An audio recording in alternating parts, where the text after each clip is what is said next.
This is Towing the Rubber on PC3 Media Network. I'm Devon Alsman, and this is... I'm Johnny Clumpy. And today we'll be recapping the weekend series and talking about the Cubs and a couple more segments. To start off, the Rays played the Guardians this weekend and split the series 2-2. On a more interesting note, Padres played the Giants, and the Padres swept 3-0 due to the Padres' good starting pitching of Dylan Cease and Joe Musgrove winning games 1 and 2. And then yesterday night, Luis Arias struck out after 141 plate appearances, which ended his streak.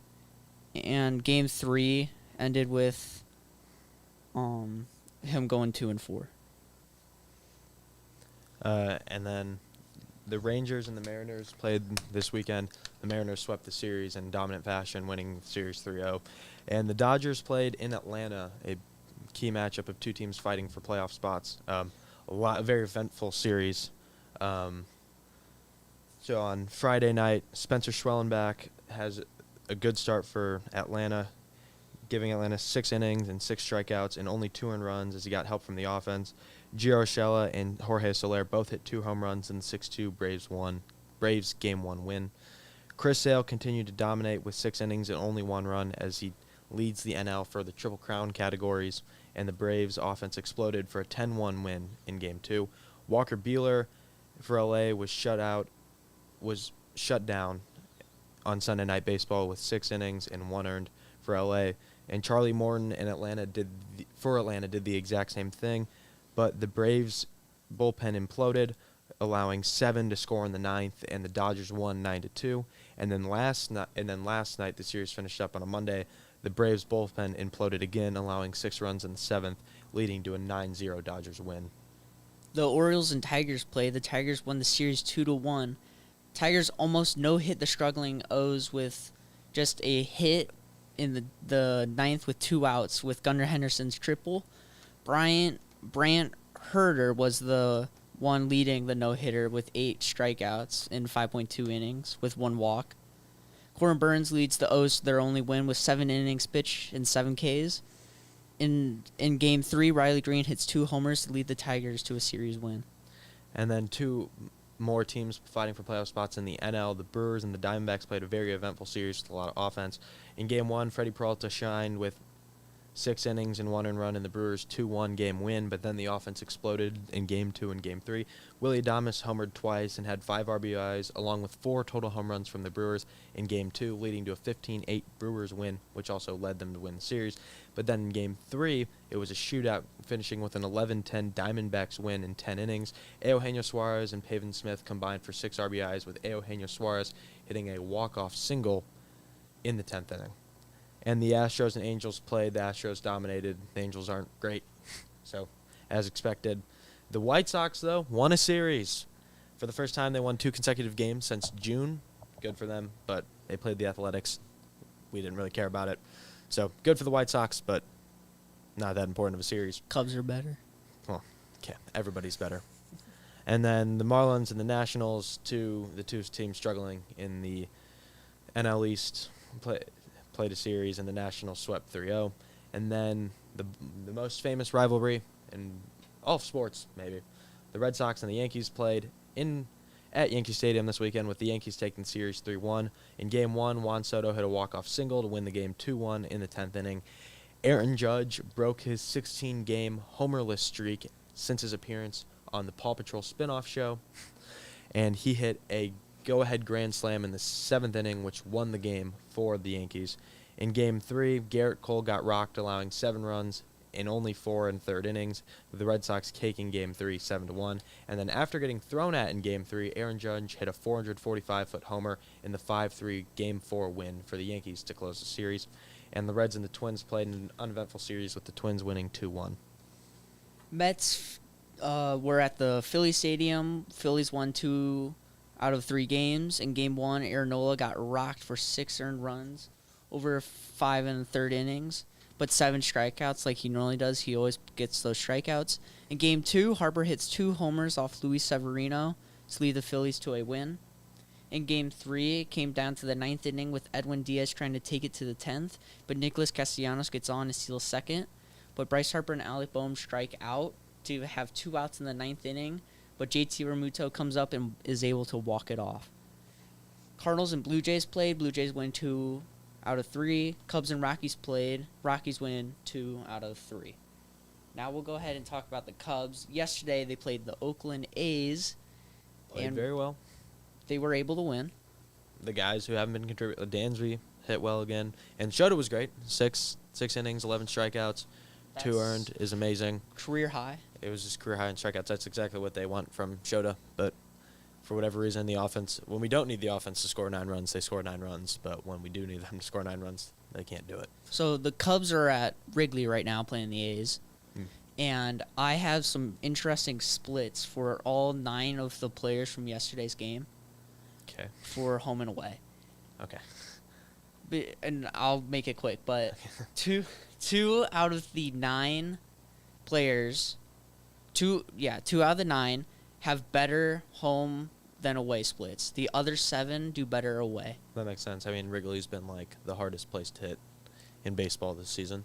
Happ and Dansby are the only 2 that hit better at home than away. Really? Yeah.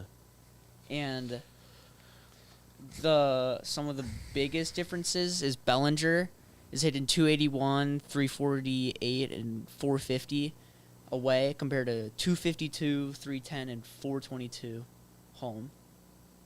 Isaac Paredes, I know his home was also tampered with the Rays Stadium as well, but overall, away he's hitting 270, 373, and 425 slugging compared to a 208, 327, 380. Was he that bad in Tampa? He struggled in July. Because he's like a pull hitter, and that's why what made him so great in Tampa was that he had the short fence in left field, so he was able to hit all of his home runs there, which is something they don't have at Wrigley, which was something I was scared of when they traded for him, because he's such a pull hitter, and like he like doesn't hit the ball hard, so when you can't get it out into short corners, that like we don't have that at Wrigley. That's what I was scared of, and it's recently he's just spraying everywhere. He's taking them the right field, which is good because he needed to, because he can't rely on the straight pull at Wrigley because the field doesn't allow it. That also shows the home and away splits. And then Michael Busch is hitting 282, 367, 494 away. That could make him a Rookie of the Year candidate. Yeah. But his home splits are 221, 299, 394. And that's just weighing all him down to just a 99 WRC+. Really? He's lower than 100? Oh, home. Oh, but okay. in total, it's over 100. But at home, he's just not doing anything. And it's just pretty bad for the Cubs. And Peter Armstrong, though, has been heating up, and it's been very good for them. Yeah. He's continued. I mean, we talked about it last time, but he's continued he stayed hot. He got 10 home runs last night, or did he do it this weekend? He did it this weekend. Okay, well, he has 10 homers and 25 stolen bases. He's the only rookie to do that this year. And he wanted to, coming into the season, he wanted 10 homers. He told, I think it was first base coach. Do you know I can't remember his name. Mike Napoli. He told Mike Napoli that he wanted to reach 10 homers, and he was able to do it. And he's been fantastic. He's been the spark fantastic. plug we needed, and been the only one really contributing on offense consistently for the past month, where the Cubs struggled and have now fallen out of the playoff race after they made the big push. But yeah, problem is it's also a home and away splits. Just in general, he's hitting 201, 250, 345 at home. Went away, he's in 271, 322, 453. Wrigley has been not favorable to the Cubs hitters this year.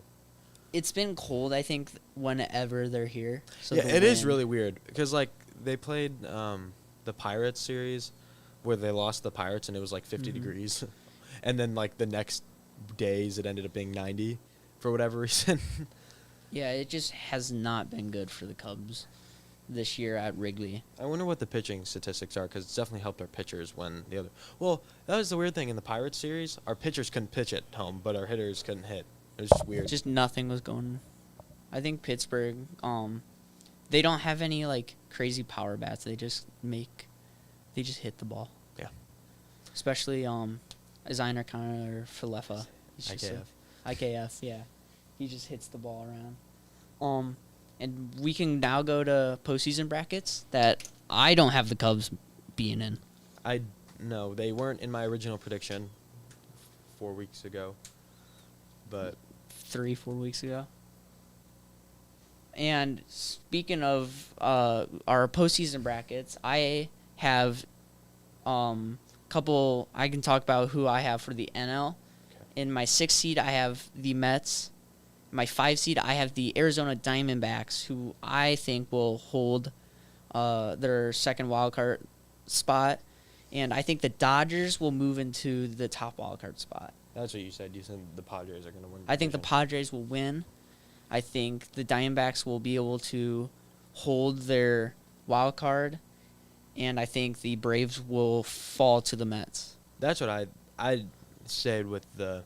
I do think the Diamondbacks will stay in the second spot. I don't think they're better than the Padres, but Yeah. I think the Braves and Mets have like difficult schedules enough and have struggled enough to where they're fighting for third, and getting second would be the best thing to happen. But it's also weird because I disagree with you. I have the Braves.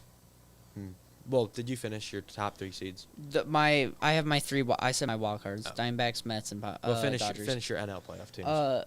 For 3 seed, I have the Brewers. 2 seed, I have Philly, and 1 seed, I have Padres. So my NL, I agree with you on the Diamondbacks staying in the second spot, but my 6th seed is the Braves. I just think they have an easier schedule down the stretch. I mean, the Mets have played well against good teams. Like they hung around with the Phillies, but then still ended up struggling. But the Braves have like the cakewalk of a schedule down the stretch, and it would be bad if they can't beat the inferior teams that they play. The Diamondbacks are my 5th seed. I don't think the Padres will be able to pass the Dodgers, as the Dodgers have just been so hot recently offensively and really picked it up. Even though the pitching is kind of struggling and their bullpen's been iffy, but as a team they've picked it up. And then my 3 seed is the Brewers, and my 2 seed is the Dodgers, and then my 1 seed is Philly. Yeah, I think Philly. For mine, you could swap Philly and the Padres 1 and 2. That's probably what will happen. That's probably what I should have done in hindsight, because Philly's just been so good this year. I mean, we made these predictions though A while ago. like a month ago now. A lot has changed. I mean, Yeah, it was like Labor Day. You made them. as I talked about to you before the show, is my record predictions, because I did the records with it. My record predictions are just so off. Yeah, that's the problem with doing record predictions with mid-season, because of injuries and stuff. You can do it. Like, I don't think any of my record predictions are even possible at this point without the teams either being like Super just good. dropping off like horrifically and going like 3-9, or all the teams have to go like 11-2 to get to their projections. Except for the Twins, they're the one teams who don't fit that bill, because it is literally impossible for them to get to the record I predicted them. So Right now, the Mets have a 1-game lead over the Braves. I know. I think the Braves, their schedule's just so easy in these last like 12 games. For the AL, I have the 6th seed being the Twins, which I now disagree with, but we'll talk about that. Royals 5 seed, Orioles 4 seed, Astros 3, Guardians 2, and Yankees 1. I have the Royals at 6 and the Twins at 5, which I no longer agree with. I do think the Royals will hold their 5 spot, I but think Royals will hold 5, and Twins might get kicked out. maybe. But that's what this has. So I have the Orioles finishing as the 4 seed. In this, I had them finishing a game back behind the Yankees. I do think it'll be more than that now. So, but maybe they get hot again and show what they were doing over the summer and get returned to that.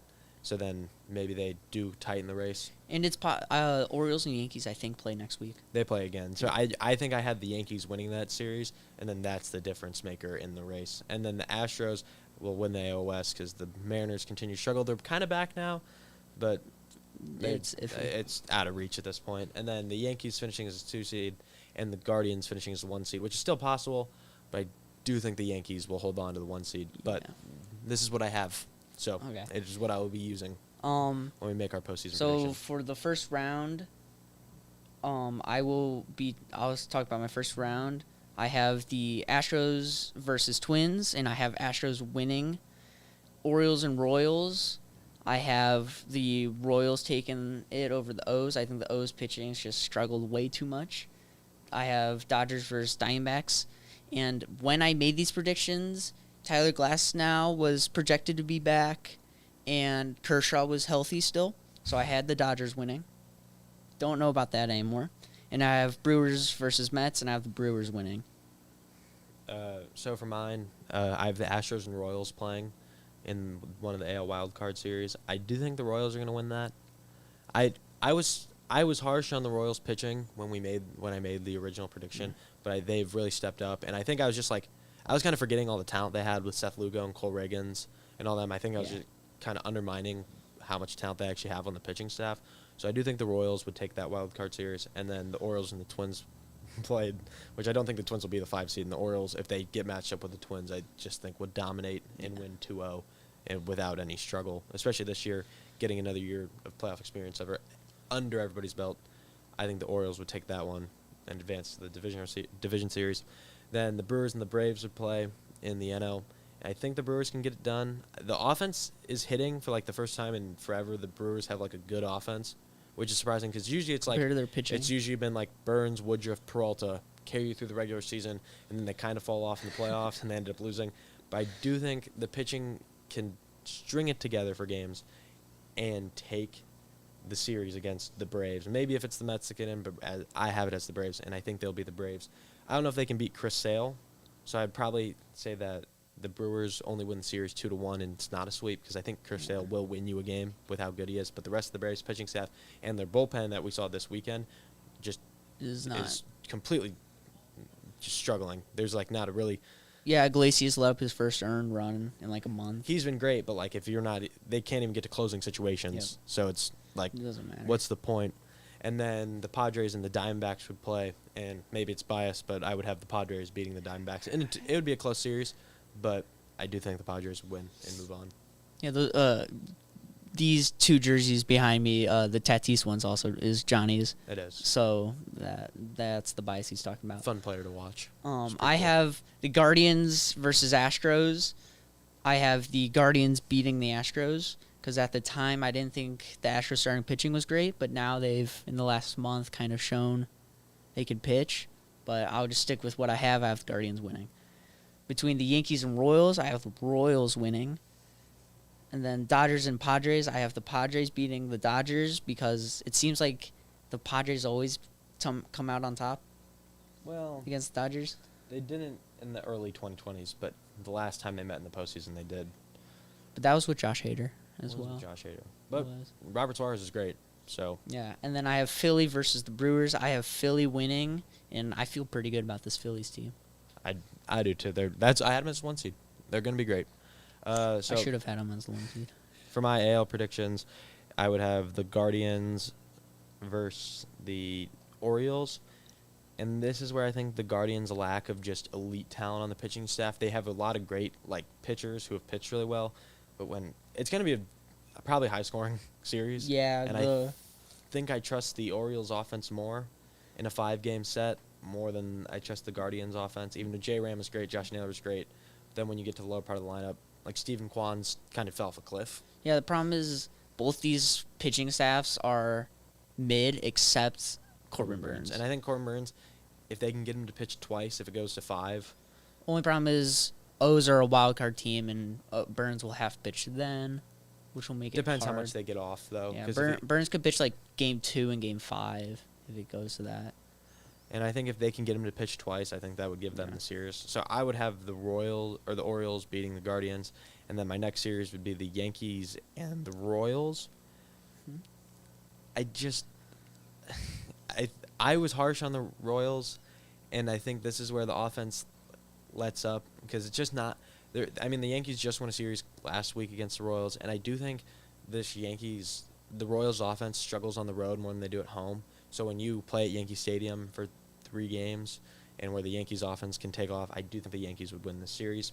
And then in the NL divisional series, I would have the Phillies versus the Padres, which would be a very fun matchup. And they played in the 2022 postseason, and the Phillies came out on top. I think this is where I'm going to trust the 2 starting pitchers that have done it for Philly in the postseason before.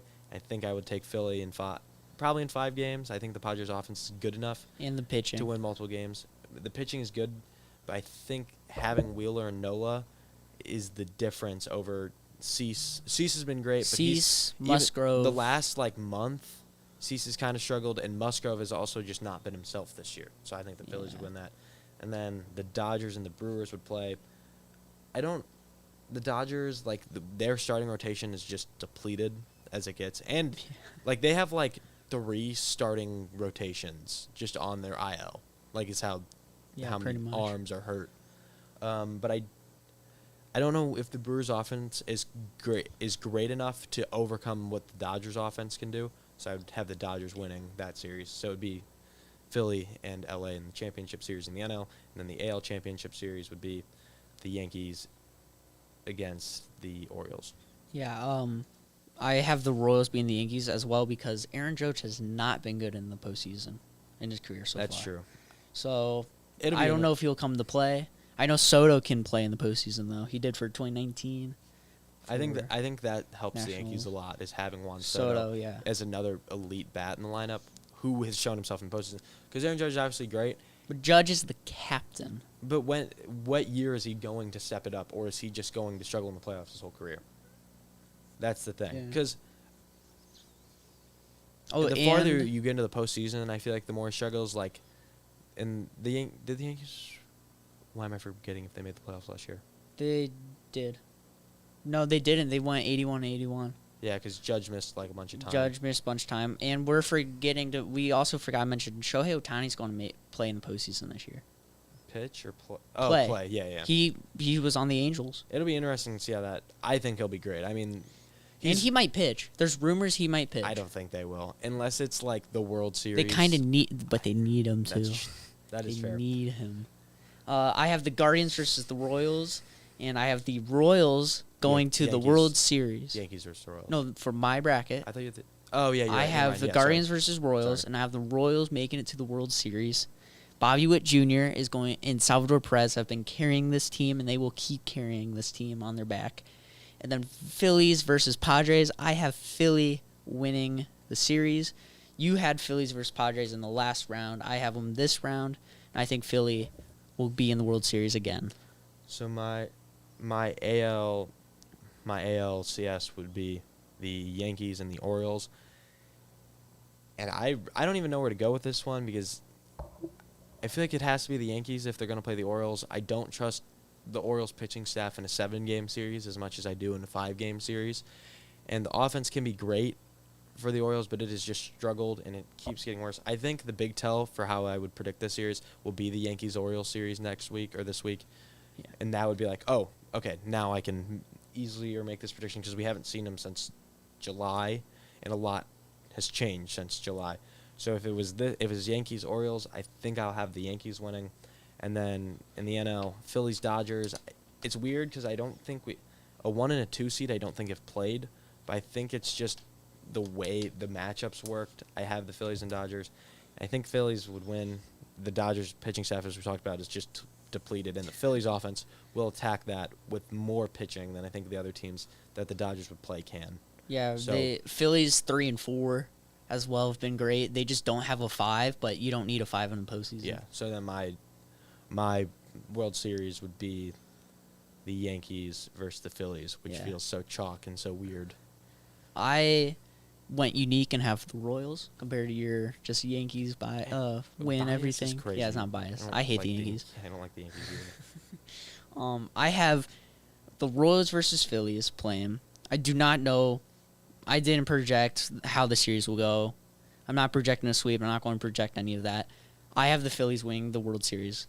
Bryce Harper will win his first World Series because he missed out on the 2019 Nationals World Series. He will win one for the Philadelphia Phillies. The park will help Philly move through because they are just absolute beasts in the postseason. Phillies fans are. I would, if it's Phillies and Yankees, I would also have the Phillies winning the World Series. As we talked about, the pitching staff is elite and the offense is also elite. And this is where Soto, if Judge struggles in the postseason, Soto could not carry them through this series. No, he can't. One guy cannot carry. Chisholm's been good, though. Which is true, but we haven't seen him in the postseason yet. He's been on the Marlins. And Phillies, no Chisholm. That's all Because he they was played in on the bunch. Marlins. So we both have Phillies winning the World Series. Yes. We have different ways of it getting to that point. But we both have the same outcome, which is But funny. we have Phillies winning the World Series, which is very fun and interesting. You also had them as the 1 seed. I have them as 2 seed. I think that I am wrong on that part. But It'll be we'll interesting see to how see how it that goes. goes. We will have to talk about The Mariners other and stuff the Tigers in the next episode. next episode, but we were able to get our postseason brackets done. We both somehow got the Phillies. I didn't even know you took Phillies all the way. Well, I think I did originally, but I lost the original bracket that I had. So, but on the fly predictions, just looking at the matchups, that is how I saw it. Yeah. I thought you would have taken your Tatis Okay, all the way. maybe I want them to win if the Cubs aren't going to win, but All right. Well, we'll have to discuss next time on Towing the Rubber, Episode 3. yeah. And we will be calling Valpo Chesterton this Friday night on PC3 Media's YouTube channel. So you can come watch us there. And maybe our advertisement for the show might be playing in that game. So if you guys want to watch that, it'll be there. Hope to see you Friday night. And the next time we go on air for the show, this was Tony Rubber episode 2. Hope to see you